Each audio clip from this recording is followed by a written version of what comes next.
Di sebuah zaman, ketika kehormatan jauh lebih berharga daripada nyawa, dan sebilah pedang menjadi satu-satunya penentu nasib, hiduplah seorang pemuda bernama Ren. Ia bukan siapa-siapa, tidak memiliki bakat yang memukau, tidak lahir dari garis keturunan ternama. Dan dalam setiap latihan, ia selalu berakhir di atas tanah. Di antara samurai muda lainnya, Ren hanyalah bayangan. Ia hadir, namun matanya seolah tak pernah benar-benar dilihat oleh dunia. Setiap pagi, jauh sebelum matahari berani menampakkan diri, Ren sudah berdiri di halaman latihan. Pedang kayu di tangannya terasa berat. Napasnya memburu, matanya berusaha fokus menembus kabut pagi, namun hasilnya selalu sama. Serangan lawan datang terlalu cepat.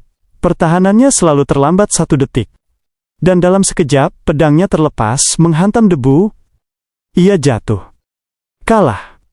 Lagi, dan lagi. Hari demi hari, kekalahan itu bukan hanya meninggalkan memar di kulitnya, tapi perlahan, ia mulai menghancurkan jiwanya.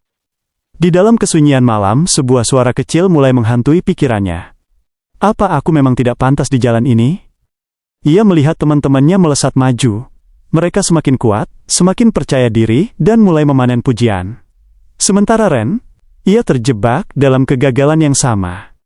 Ia tidak hanya kalah dalam pertarungan, ia telah kalah dalam pikirannya sendiri. Suatu sore, setelah sebuah kekalahan yang paling memalukan, Ren terduduk lesu di bawah pohon tua. Pedang kayunya tergeletak begitu saja, seolah ia tak punya lagi alasan untuk menggenggamnya. Saat itulah, seorang pria tua mendekat. Langkah kakinya begitu ringan, namun terasa sangat kokoh di atas bumi. Tatapannya begitu tenang, seolah ia mampu melihat badai yang sedang berkecamuk di dalam hati Ren. Pria itu adalah Miyamoto Musashi. Kau terlihat seperti seseorang yang sudah mati sebelum waktunya. Ren tersenyum pahit, menunduk dalam. Aku memang sudah kalah, guru.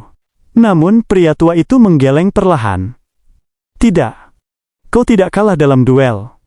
Kau sudah menyerah, bahkan sebelum tanganmu menyentuh hulu pedang. Musashi terdiam sejenak, lalu bertanya.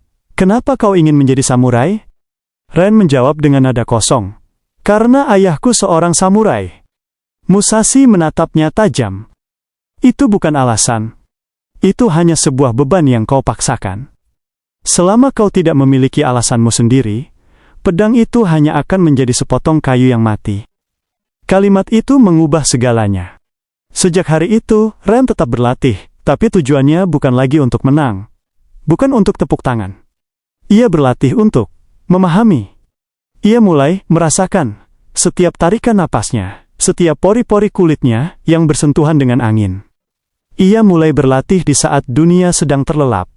Saat tidak ada satupun mata yang melihat, ia tetap mengayunkan pedangnya di bawah cahaya bulan yang dingin. Hari-harinya menjadi sunyi. Teman-temannya mulai menjauh, menganggapnya aneh, dan terlalu diam.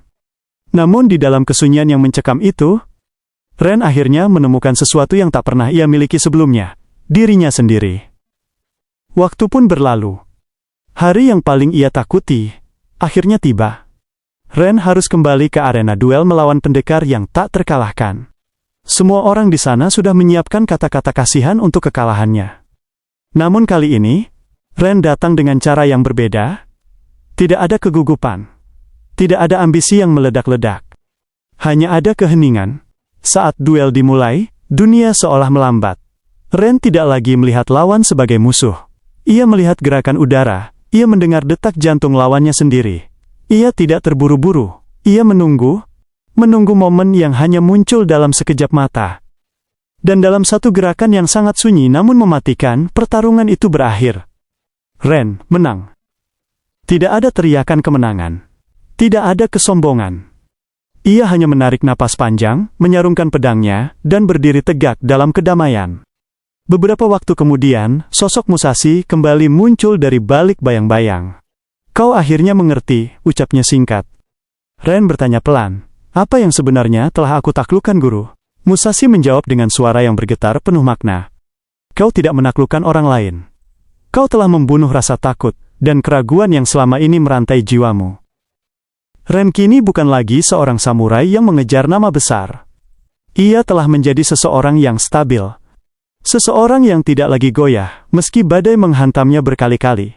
Ia memahami satu hal yang paling dalam, Bahwa hidup bukan tentang menjadi yang terbaik di antara manusia lainnya, tapi tentang keberanian untuk terus melangkah di jalanmu sendiri, meski kau harus berjalan sendirian. Karena pertarungan yang paling agung, bukanlah melawan musuh dengan pedang baja, melainkan melawan diri kita sendiri, di dalam keheningan jiwa. Jika kisah Ren ini menyentuh hatimu, jangan biarkan api semangat ini padam di sini. Dukung terus perjalanan kami dengan cara klik tombol subscribe, berikan like jika video ini memberimu kekuatan baru, dan jangan ragu untuk berbagi renunganmu di kolom komentar. Bagikan video ini kepada mereka yang mungkin saat ini sedang berjuang dalam kesunyiannya. Terima kasih telah mendengarkan, dan sampai jumpa di kisah berikutnya.